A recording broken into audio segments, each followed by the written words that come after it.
Hi, and welcome to the Jim Ruff Show. Today we have a show on overcoming the crisis in our society.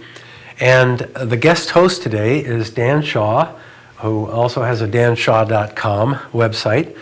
And Dan is up here from Ashland, Oregon, but he's actually moving to Seattle. And he's going to be pursuing a PhD program in the technologies and techniques of democratic decision making. And Dan is also a poet, and he works with energies in different ways, and formerly a publisher in the publishing business. And so, anyway, welcome, Dan. Thank you very much, Jim. Yeah. And so you're going to be the guest host today, and we're going to talk about the crisis in society. Well, I think we are not alone that it's a commonly held perception that our society, our democracy, as we think of it, is in crisis. My perception is that we have a crisis of divisiveness and partisanship, and this is something that I think impacts profoundly on how willing people are to participate in the democratic process, in the electoral process.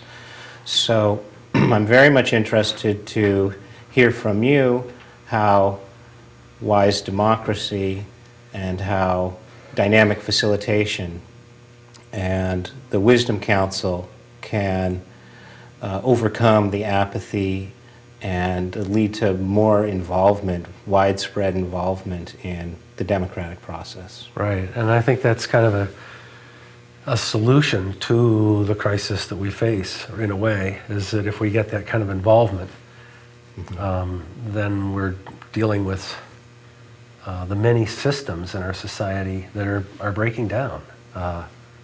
I mean, I feel like there's a litany of systems, like the healthcare system, the education system, political system, our defense industry, you name it. We have systems in decline that are actually sometimes even destroying or doing the opposite almost of what they're intended. I think, a part of the crisis for me is this crisis of the healthcare industry is really sort of keeping us chronically ill, I think. The health of the defense industry is kind of creating war as much as it's preventing war. We have a banking industry that's supposed to be providing, you name it, and these industries and our situation is kind of accelerating. And as you say, the solution, or at least I think the solution, is something around democracy. Now, I've read some of Society's Breakthrough, your book, and you make the statement that we don't have a democracy. Could you elaborate on that a little bit? Yeah, well, the intent of the founders, the intent really was a republic. The demos cracy is the root for the word democracy, and it really means that the common people have the power. Cracy means power, demos means the common people. And the common people are really in charge of what happens. And the founders set up a system that they didn't really want demos cracy. They didn't want democracy. They were afraid of democracy. In their experience, every time democracy had been tried, it had failed. So they were interested in a republic. So, and that's kind of what was established, was a republic. Now, I tend to think that we have a democratic republic, which is a rule of law, which is somehow guided by the populace, the majority rule. According to Society's Breakthrough, the Constitution and the rule of law you symbolize with a box. You say that an authoritarian society is kind of a triangular model. A republic, or the Constitution, can be symbolized by the box, the square. And I love how you talk about the evolution from authoritarianism to the box, the rule of law, and then the next step, which you call the circle. Can you tell us a little more about how the circle is something of an evolution of kind of a maturation, perhaps, in our collective psyche from a kind of an authoritarian place? Well, yeah, that The crisis that we have in our society, I believe, is that we have the wrong system in place. It was a great system for 200 years ago, and I'm not talking about getting rid of the Constitution or anything, but the problem is the rule of law. The word rule is, we can't have the law being in the ruling position. What really needs to be in the ruling position is we the people. Mm-hmm. And there needs to be a conversation of all of us where we visit together and figure out what's best for everybody.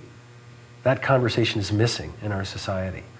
And so essentially what happened is the founders set up a system, a contract really, that they made, a contract that they decided on for their time. It was a great system for them especially, but then there was no more we the people after that to maintain control. I mean, to maintain common sense. So we have a system that's 200 and some years old in charge of us today. This was created before flush toilets and before, not the internet, and before movies and TV and automobiles. I mean, this was a system set up for that time that we live in today. And now we find all our systems are tanking, and the problem isn't that their design was bad. Their design's great, maybe it's perfect for us in the future, but it can't be in charge. There has to be a we the people in charge of it. Mm-hmm. So we need to come back and check out how things are coming, or is this the way we want to run things? Do we want to hang out this way? So the difficulty isn't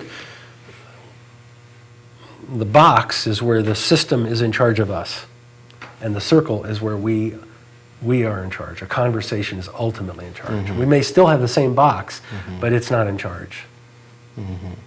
So how does the Wisdom Council process shift the paradigm? How do,